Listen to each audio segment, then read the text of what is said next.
Hi friends, मेरा नाम आशीष गुप्ता है और पिछले वीडियो में मैंने आपको बताया था कि मेरे कुछ यूट्यूब वीडियोस बनाने के बावजूद मेरी जो बातें हैं वो लोगों के दिल और दिमाग तक प्रॉपर्ली नहीं पहुंच पाई। तो इसलिए मैं एक सीरीज़ ऑफ वीडियोस शुरू कर रहा हूं जिसमें मैं उन सारे सवालों के जवाब दूंगा जिन प्रॉब्लम्स को मैंने ओवरकम किया है लाइफ में और जो एक रियल हैप्पीनेस, रियल सक्सेस पाने के लिए ज़रूरी होती है, जो मैंने प्रॉब्लम्स फेस की, उनसे जो मैंने सीखा, उन वीडियोस के थ्रू जो है मैं आपको बताने की कोशिश करूँगा। तो लास्ट वीडियो में मैंने आपको अपनी फैमिली का इंट्रोडक्शन दिया था और इस सेकंड वीडियो में मैं आपको अपनी प्रोफेशनल जर्नी के बारे में बताऊंगा कि कैसे मुझे जॉब मिली, मेरी पढ़ाई क्या रही और उसके बाद फिर कैसे मैंने अपना मकान बनाया। आपको पता है कि जब मैं 7th क्लास में था तो मेरे पापा ने मुझे बुआ के यहाँ भेज दिया था पढ़ाई के लिए, क्योंकि घर में पढ़ाई का माहौल नहीं था और वो चाहते थे कि मुझे अच्छी शिक्षा मिले। मैं अपने बुआ फूफा जी के यहाँ 4 साल था। वहाँ से ही मेरे मन में एक इच्छा जगी कि मुझे लाइफ में एक अच्छा इंसान बनना है। मैं 4 साल वहाँ पे रहा। वहाँ से जब वापस आया तो मेरा एडमिशन यहाँ पे 6th क्लास में केंद्रीय विद्यालय में हो गया। मैं पढ़ाई में काफ़ी कमज़ोर था पर मेरे मन में आगे बढ़ने की एक एक्सट्रीम डिज़ायर थी, इसलिए मैंने फिर मेहनत करना शुरू किया। क्लास 10 तक आते आते मैं पढ़ाई में काफ़ी अच्छा हो गया था। मेरे मन में इच्छा थी कि क्लास 10 में मुझे टॉप करना है और मैंने क्लास 10 में अराउंड 80% मार्क्स हासिल किए थे। फिर क्लास 12 में मेरा अराउंड 76% मार्क्स आया। मेरा वहीं से इंजीनियरिंग कॉलेज का भी सपना हुआ, वो भी इंडिया के top most engineering college IIT से। इसलिए मैं कानपुर जाकर 1 साल तक तैयारी किया और मेरा सिलेक्शन नहीं हुआ। ऑल्दो मैंने वहाँ पर काफ़ी मेहनत की पर मेरा किसी भी गवर्नमेंट कॉलेज में सिलेक्शन नहीं हो पाया। अब प्राइवेट कॉलेज की फीस काफ़ी ज़्यादा थी जिस वजह से मैं एडमिशन नहीं ले पाया। तो मेरे सारे फ्रेंड्स वो किसी ना किसी प्राइवेट इंजीनियरिंग कॉलेज में एडमिशन ले चुके थे, किसी का भी गवर्नमेंट कॉलेज में नहीं हुआ था और सिर्फ मैं ही बच्चा रह गया था। मेरे फादर ने मुझे आगे पढ़ाई करने में वो क्योंकि वो मतलब फाइनेंशियली थोड़ा सा अनस्टेबल थे तो इसलिए मुझे मजबूरन BSc में एडमिशन लेना पड़ा और फिर पैसा कमाने के लिए मैं फुल टाइम ट्यूशन पढ़ाने लगा। शुरुआत में 2 बच्चों को पढ़ाने के मुझे 250 रुपये महीना मिलता था। ये 2006 की बात बता रहा हूँ आपको मैं। फिर धीरे धीरे मैं 4-5 ट्यूशन पढ़ाने लगा। मैं 2 बजे घर से निकलता था और रात में 10 बजे तक आता था। मेरे पापा मुझसे अक्सर नाराज़ रहते थे और ऐसा इसलिए क्योंकि मैं दुकान नहीं देखता था और उनको काफ़ी मेहनत पड़ जाती थी दुकान में और इसी वजह से उन्होंने मुझे एकदम ही सपोर्ट करना बंद कर दिया। मुझसे बात भी बहुत कम करते थे। एक दिन दोपहर 1 बजे के आसपास मैंने पापा की दुकान से एक टूथपेस्ट निकाल लिया क्योंकि टूथपेस्ट नहीं था ब्रश करने के लिए। तो जैसे ही पापा ने देखा तो मेरे ऊपर बरस पड़े। तो फिर मैंने सोचा कि यार मुझे तो रहना नहीं है इस में। तो मैंने उसी समय पैकिंग की और बगल में दादाजी का टूटा फूटा मकान था, मैं उसी में शिफ्ट हो गया। उसके बाद से मेरा पढ़ाई से मन हटकर पैसा कमाने पर लग गया। पेरेंट्स और बच्चे मेरे पढ़ाने को लेकर बहुत ही खुश थे क्योंकि मैं बहुत ही मन लगाकर पढ़ाता था। जैसे जैसे साल बीता मेरा BSc फर्स्ट ईयर का एग्जाम नजदीक आ गया।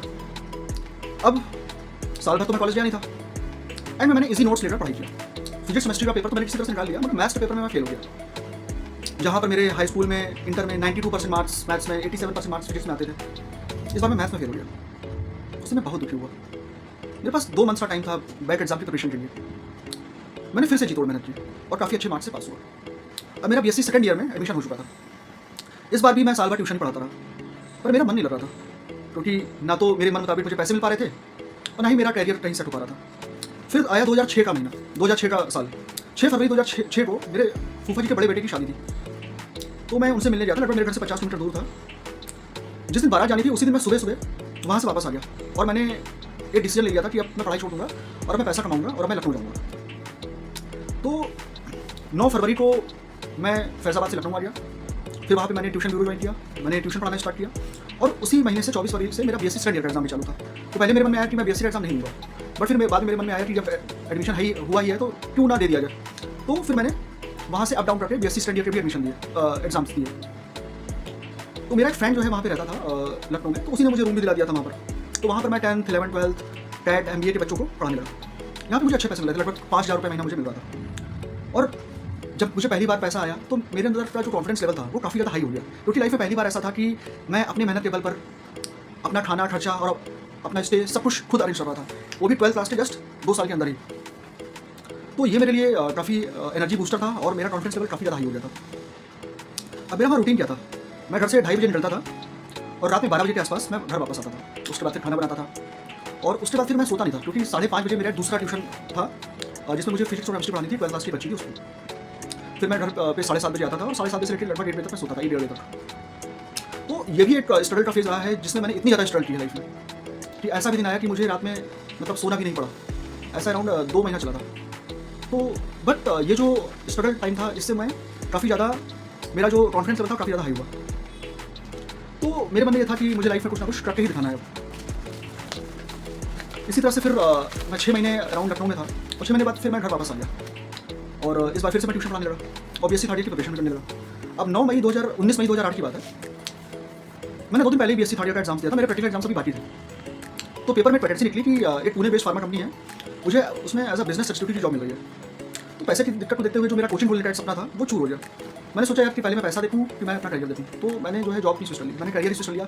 मार्केटिंग लाइन में मैं आ गया, मतलब कहाँ पे मैं टीचिंग कर रहा था और मैं एकेडमिक्स में भी बहुत अच्छा था, बट फिर मैंने मार्केटिंग लाइन ज्वाइन कर ली। वहाँ पर मेरा इंटरव्यू हुआ, उन्होंने मुझे 16 डेज की ट्रेनिंग के लिए पुणे बुलाया।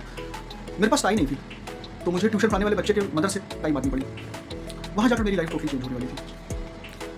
हम लोगों को कि एक बहुत ही अच्छे होटल में 16 दिन की ट्रेनिंग हुई। उसके बाद 16 दिन के बाद फिर मुझे दिल्ली हेडक्वार्टर दिया गया ज्वाइन के लिए। सैलरी लगभग 11,000 रुपये थी। उसके 1 साल बाद मुझे चंडीगढ़ में लगभग 18,000 रुपये सैलरी पर 2009 में जॉब मिल गई थी। फिर उसके 2 साल बाद 2013 में 24,000 सैलरी पर मुझे लखनऊ में वापस जॉब मिल गई, तो मैं लखनऊ आ गया। और इसी बीच लगभग मैंने 20 लाख रुपये का एक मकान ले लिया 2013 में। और अब तो इस मकान में टोटल 4 फ्लोर भी बन चुके हैं। फिर अपनी मैंने गाड़ी खरीदी, तो इसी मकान से मुझे एक सोर्स ऑफ रेंटल इनकम भी आने लगा। फिर मुझे ऐसा महसूस हुआ कि लाइफ में पैसे के जब आपके पास आपकी बेसिक नीड्स पूरी होने लगे, तो लाइफ में family, relationship, mental peace, health कितना इंपॉर्टेंट है।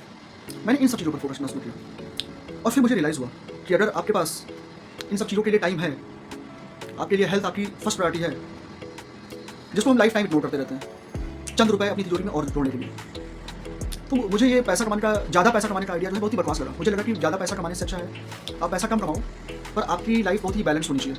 आपका फैमिली, आपका रिलेशनशिप, आपका हेल्थ, आपका हैप्पीनेस, आपके बच्चे, इनसे कम्प्रोमाइज़ नहीं होना चाहिए लाइफ में, पैसा चाहे भले ही कमा दे।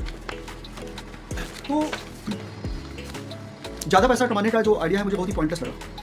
तो ये रहा मेरा एक तरह से प्रोफेशनल लाइफ कि मैंने पैसे को बचाकर एक मकान खरीदा और उसे एक source of rental income generate किया और फिर उन सब चीज़ों पर फोकस करने का जो मैं वाकई में लाइफ में चाहता था, जैसे हेल्थ, हैप्पीनेस, फैमिली, रिलेशनशिप और कुछ ऐसे बिजनेसेस जिसको मैं आसानी से करके ईजी मनी निकाल सकूँ।